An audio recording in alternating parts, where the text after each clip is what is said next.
ተመልከቱ እስኪ ከሁለቱ ወንዶች የትኛው ነው ሳቢና ወንዳ ወንድ የሆነ ፊት ያለው? በእርግጠኝነት ሁላችሁም ይሄኛውን ነው የምትመርጡት። ታዲያ ጺም የወንድነትና የውበት መለኪያ እየሆነ ነው።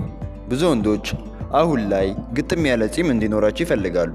በዚህ ቪዲዮ በአጭር ጊዜ ውስጥ ጺማችሁን በፍጥነት የምታሳድጉባቸውን ዘዴዎች እነግራችኋለሁ። በተለይ ስድስተኛውና ሰባተኛው ዘዴ በጣም ፈጣን ለውጥ ለማምጣት ያግዛችኋል። ወደ ቪዲዮ። አንደኛ፣ ቴስቴስትሮን። ቴስቴስትሮን የወንዶች ዋነኛ ሆርሞን ሲሆን ይህ ሆርሞን ለጺም እድገት፣ ለዲፕ ቮይስ፣ ለጡንቻ እድገት እንዲሁም ወንዳ ወንድ የሆነ ሉክ እንዲኖረን ያደርጋል። ታዲያ ቴስቴስትሮን ሲጨምር የጺም እድገትም ይጨምራል፣ ሲቀንስም በዛው ልክ ይቀንሳል። ቴስቴስትሮን የሚቀንሰው በእንቅልፍ እጥረት፣ ከፍተኛ ጭንቀት፣ ጃንክ ፉድ በማብዛት፣ የአካል ብቃት እንቅስቃሴ ባለማድረግ ምክንያት ቴስቴስትሮን በከፍተኛ ሁኔታ ይቀንሳል። ታዲያ አንተ በአግባቡ እንቅልፍን በመተኛት፣ ኤክሰርሳይዝ በማድረግ፣ የተመጣጠነ ምግብ በመብላት እንዲሁም ጭንቀትን በመቀነስ ቴስቴስትሮንን በመጨመር የጺም እድገትን ማፋጠን ትችላለህ። ሁለተኛ፣ የጺም ማሳጅ። ምን ይጠቅማል ካላችሁ የጺም የፀጉር ስሮች ኦክስጅን እና ንጥረ ምግቦችን ይፈልጋሉ። ታዲያ እነዚህን አስፈላጊ ነገሮች በደም ነው የሚደርሳቸው። ታዲያ የጺም ማሳጅ ብለድ ፍሎ እንዲጨምር ያደርጋል። በዚህም ለጺም እድገት አስፈላጊ የሆኑት ንጥረ ነገሮች በፍጥነት ይደርሳሉ ማለት ነው። በዚህም ጺም እድገቱ እየጨመረ ይሄዳል። እጅህን ንጹህ አድርግ። ከዛን በጣት በቀስታ ጺም የሚያድግባቸውን ቦታዎች ቀስ እያልክ ማሳጅ አድርግ። ከ3 እስከ 5 ደቂቃ በቂ ነው።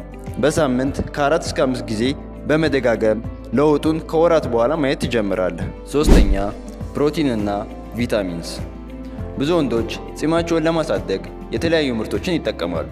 ነገር ግን የጺም እድገት ከውስጥ ይጀምራል። በሰውነት ውስጥ በቂ ቪታሚንስ እና ፕሮቲን ከሌለ ደካማ የሆነ የጺም አበቃቀል ነው የሚፈጠረው። ፕሮቲን ለምን ይጠቅማል ካላችሁ የጺም ፀጉር የሚሰራው ኬራቲን ተብሎ በሚጠራ ፕሮቲን ሲሆን የፕሮቲን እጥረት ደግሞ የጺም እድገትም በከፍተኛ ሁኔታ ይቀንሳል። ስለዚህ በፕሮቲን የበለጸጉ ምግቦችን እንደ እንቁላል፣ ስጋ፣ አሳ፣ ለውዝ፣ ወተት በመጠቀም የሰውነት ጤናችሁን እንዲሁም የጺም እድገትን ማፋጠን ትችላላችሁ። እንዲሁም ቫይታሚንስ እና ሚኒራልስ ለጺም እድገት ወሳኝ ናቸው። ስለዚህ በእነዚህ ንጥረ ምግቦች የበለጸጉ ምግቦችን ማዘውተር እንዲሁም በቂ የሆነ ውሃ በመጠጣት ጺማችሁን ማሳደግ ትችላላችሁ። አራተኛ፣ እንቅልፍ። የፈለገ ብዙ ምርቶችን ብትጠቀም እንቅልፍን በተገቢ ሁኔታ የማተኛ ከሆነ ጺም እድገቱ በከፍተኛ ሁኔታ ይቀንሳል። ምክንያቱም ሰውነት በሚያርፍበት ጊዜ ነው ራሱን የሚጠግነው። እንዲሁም ለጺም እድገት ወሳኝ የሆነውን ሆርሞን የሚያመርተውም በእንቅልፍ ጊዜ ነው። በቂ እንቅልፍ ቴስቴስትሮን እንዲጨምር ይረዳል። በደንብ የማተኛ ከሆነ ቴስቴስትሮን ይቀንሳል፣ የጺም እድገትም ይቀንሳል ማለት ነው። ስለዚህ በቀን ከ7 እስከ 8 ሰዓት መተኛት፣ በተመሳሳይ ሰዓት ሁልጊዜ መተኛት እንዲሁም መነሳት። አምስተኛ፣ ጄኔቲክስ። ብዙ ሰው መረዳትም ሆነ ማወቅ ያለበት እውነታ ነው። ጄኔቲክስ በጺም እንዲሁም በፀጉር ላይ ከፍተኛ የሆነ ተጽዕኖ አለው። አንዳንድ ወንዶች ገና በልጅነት ዕድሜያቸው ግጥም ያለ ጺም ይኖራቸዋል። አንዳንዶች ትልቅ ሆነውም ገና እየበቀለ ነው። ስለዚህ ይህ ጄኔቲክስ ከቤተሰብ የሚወረስ ሲሆን ሙሉ በሙሉ ባይሆንም መስተካከል ይችላል። ስለዚህ ጄኔቲክስን አውቆ ተስፋ መቁረጥ ሳይሆን የተለያየ ከላይ ጠቀስናቸውን እንዲሁም በመቀጠል ያሉትን ዘዴዎች በመጠቀም ጺምን ማሳደግ ይቻላል። ስድስተኛ፣ ደርማ ሮለር።